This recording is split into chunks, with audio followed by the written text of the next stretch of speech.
무선 이어폰 시장은 초반에는 많은 주목을 끌지 않았었어요. 아무래도 3.5mm 단자의 유선 이어폰에 비해서 음질이 매우 부족했었고, 끊어짐이나 초기 시장 가격이 높아서 아무래도 같은 가격이라면 더 월등한 유선 이어폰을 구매하고 있었던 상황이었죠. 그런데 애플이 자체 아이폰에서 3.5mm 유선 단자를 제거하는 그런 만행을 저지르면서 동시에 현재 무선 시장의 핫한 제품인 에어팟을 출시하게 되죠. 그리고 에어팟은 아주 상당히 히트를 친 제품이 되었고요. 그리고 동시에 너도 나도 앞다퉈 시장에 뛰어들게 되면서 제품 경쟁을 하게 되었습니다. 그러다 보니까 가끔씩 이렇게 소비자들을 신나게 하는 제품들이 나오게 되는 것 같습니다. 대륙의 실수, 가격 깡패, 모르는 사람은 있어도 아는 사람은 거의 샀다는 제품, 바로 QCY T1입니다. 사실 정식 네임은 QCY T1C죠. 기존 T1에서 덮개를 제거하고 배터리 용량을 줄인 버전입니다. 가격은 대략 2만원 정도가 되고요. 싸게 사신 분들은 만원 후반대로도 구매를 많이 하셨다고 하네요. 가격만 보면 정말 훌륭한 가격의 제품이죠. 이제는 너무 많은 분들이 리뷰와 개봉기를 올렸기 때문에 늦은 감이 있긴 하지만요, 제가 실제로 한 4달 정도 사용을 해봤는데요, 괜찮았던 부분도 있었던 반면에 불만이었던 부분도 상당히 있었어요. 그래서 그런 부분을 정리해서 이번에 설명을 해드리려고 합니다.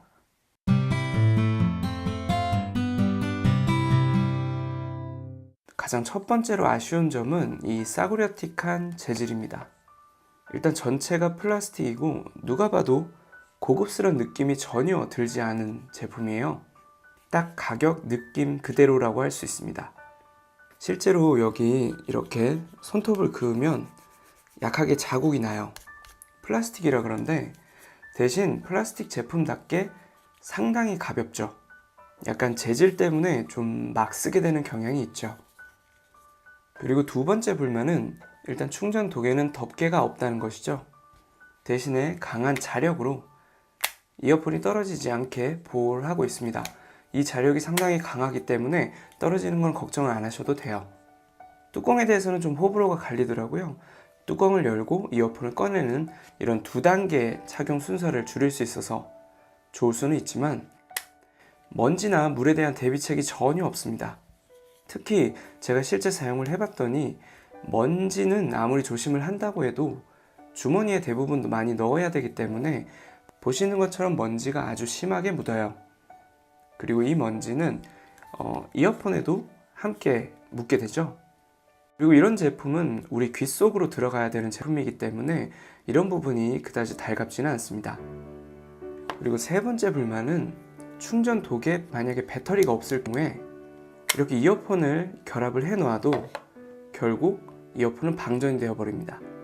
독에 결합을 해도 독이 배터리가 없기 때문에 결합이 된 채로 된 게 아니라 종료가 되지 않고 계속 끊어졌다가 다시 접점이 붙으면서 다시 끊어지고 붙고 끊어지고 붙고 하는 이런 상황이 계속 생기기 때문인 것 같아요. 그래서 그런 부분에 대비해서 예비 전류를 충전 도구에 남긴다던가 이런 대비책은 전혀 없는 것 같아요. 그리고 네 번째로는 이 이어폰의 물리 버튼입니다. 물리 버튼을 눌러서 이어폰을 조작한다는 것은 우리 귀에 깊숙이 장착하는 인이어 스타일에는 어울리지 않는 방식 같습니다.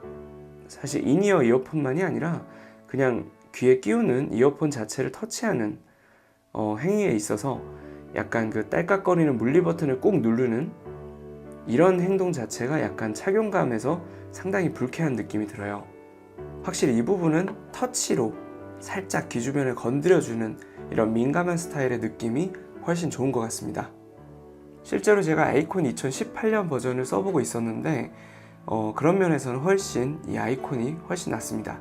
대신 이런 물리 버튼 작동 자체가 아주 잘 되고요. 대단한 기능은 많이 없지만 기본적인 기능 자체에 문제가 없고 상당히 깔끔하게 이루어져 있습니다. 쉬리도 불러져요. 하지만 이런 물리 버튼을 누르는 그 느낌 면에서는 확실히 별로였던 것 같아요. 그리고 다섯 번째는 많은 분들이 이야기하는 전화죠. 사실 기존에 사용하던 와이어리스 제품은요, 제가 쓰던 자브라 넥밴드 제품이었어요. 그런데 이것도 전화를 할 때는 한쪽을 입에 대고 통화를 했었어요. 그래도 이거는 꽤 전화가 된 편이었는데 이것도 이렇게 분리를 시키고 한쪽은 들으면서 이걸로 입 주변에 대고 그렇게 해도 확실히 좀 좋아지긴 했는데요. 여전히 상대방과 쾌적한 통화를 할 수는 없었어요. 아무래도 전화는 상대방과의 그런 신뢰라던가 여러 가지 문제가 있을 수 있기 때문에 결국 전화는 포기를 하게 되었습니다. 네, 그리고 끝으로 이 제품이 전체 볼륨 최대치가 조금 낮은 편이에요. 특히 유튜브라던가 넷플릭스 이런 영상을 시청할 때 제 기준에서는 대략 전체 기준에서 한 70% 이상을 올려둬야 소리가 무난했었고요. 혹시 해서 최대치로 한번 올려봤는데 보통 최대치로 올리면 찢어지거나 고막을 엄청나게 때릴 정도의 큰 소리가 나와야 되는데 이 제품은 그 정도는 아니었어요.